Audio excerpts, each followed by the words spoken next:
Last 4 days of the group stage of IPL 2017 sees the last home game in the group stage for the Mumbai Indians. It's against the Kings 11 Punjab, so it is two teams that still have something to play for. Mumbai, after a little slip up against Hyderabad, want to ensure that their top two spot doesn't come under too much trouble. Punjab have to keep winning. The minute they lose, out they go. They did it against Kolkata. Can they do it in arguably a tougher game away from home against Mumbai? Sanjay Bangar with me, and the return of the prodigal son. Brad Hogg is back. Good to have you, Brad. Back. It's good to be back. 5 days or 7 days is a little too long. All right. Probably three days too long away for me. I promise I'll never give you an offer like that again. You're going to be with us previewing this game. Well, did you miss me? That's the most important thing.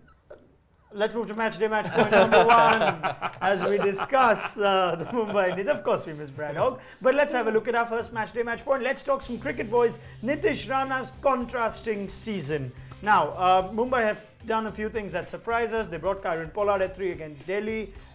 It brought Nitish Rana back. Has that unsettled him a little? Let's just break up Nitish Rana's season, who started so refreshingly well for Mumbai, solved the number 3 conundrum when Rohit Sharma wasn't among the runs.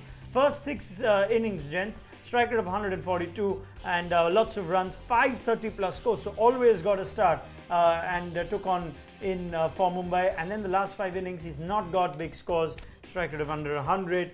Let's get Sanjay Bangar's thoughts. It's good to change around and surprise the opposition, but sometimes an inexperienced player can be caught in the crossfire. Has that happened with Nitish Rana? That actually hasn't really happened with him, because he's batted 12 innings in IPL, and he's batted pretty consistently at number 3 and 4. At number 3 on 8 occasions, at number 4 on 2 occasions. Only once he's batted at number 5, and that was to promote somebody like Kieron Pollard. But I feel somewhere the mindset that he's showing is not probably right. Whatever the success that he got in the early phase, whether that is affecting his mindset, whether he's been getting carried away by the accolades that are showered on him, and whether there is a sane voice telling him in his ear that, you know, you need to get back to the basics. You still need to be concentrating on the present rather than focusing too far ahead of yourself. And that is where Nitish Rana has to be really, really careful.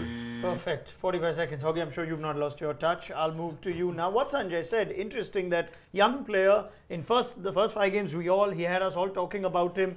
Already the weight of expectation midway through a tournament. It's not often that when you start a tournament well, you simmer off. Normally, that form of momentum carries you through. What are your observations on Nitish Rana? 45 seconds. Yeah, I think there's huge expectation, and that can really put pressure on you, especially with a team like Mumbai Indians. When you're in with an outfit like that have won consistently throughout the tournament, and the expectations is that they're meant to win the tournament now. That'll be huge pressure on these younger fellas. The other thing too, early on, a lot of teams were bowling short to him, and he was playing the pull shot, the cut shot well. They're not bowling as short, and if you look at his strike rate in the first 10 balls in the first few innings that he played, it was over 100. But now the first 10 balls that he's playing in these latter innings, his strike rate's well below that 100 mark. Okay, yes, Sanjay. Well, and going back to the pressures of expectation, Hoggy, it's once when you played with the Rajasthan Royals, and Shane Warne once commented that Dinesh Solanke, the leg spinner, is India material, and probably he never played first class cricket as well.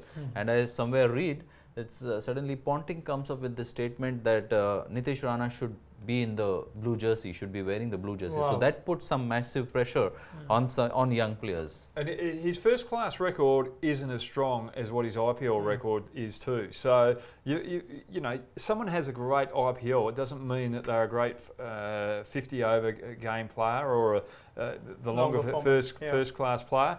You've got to be very careful when you make those judgments. And probably the other thing there is the point that I had another 5 seconds, didn't I? He's not rotating the strike as well as he did in those first 6 games, and that was one thing that impressed me. He was able to hit the boundary and then rotate the strike. Damn, these Aussie legends who just keep talking up players and then everything goes wrong for the kids. No, we're trying to do the right thing for international cricket. Look at how you qualified so well. You qualified with data and numbers. You have Ricky Ponting going off, Shane Warne going off, and the press just goes crazy. Well, let's hope Nitish Rana finds some form, because he's been good to watch when he's got it right.